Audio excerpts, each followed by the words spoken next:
Dhaka reporters ইউনিটিতে মঞ্চ ৭১-এর অনুষ্ঠানকে কেন্দ্র করে উত্তেজনা, লতিফ সিদ্দিকী সহ ৪ জন ডিবি হেফাজতে।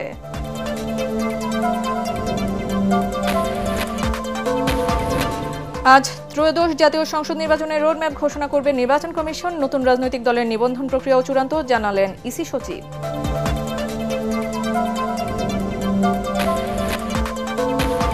সীমান্ত রক্ষার স্বার্থে অনুপ্রবেশকারীদের গুলি করা হয়, দাবি বিএসএফ মহাপরিচালকের। হত্যার ব্যাখ্যা সন্তোষজনক নয়, বিজিবির প্রতিবাদ।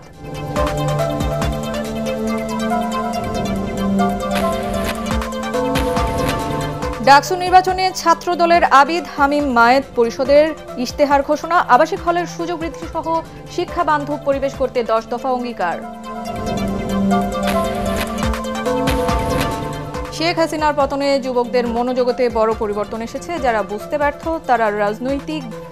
তাদের রাজনৈতিক ভবিষ্যৎ নেই, মন্তব্য বিএনপি নেতা আমির খসরু। এবং সারা দেশের প্রকৌশল বিশ্ববিদ্যালয়ে চলছে কমপ্লিট শাটডাউন, 3 দফা দাবিতে আগারগাঁওয়ের শেরেবাংলা কৃষি বিশ্ববিদ্যালয়ের শিক্ষার্থীদের সড়ক অবরোধ।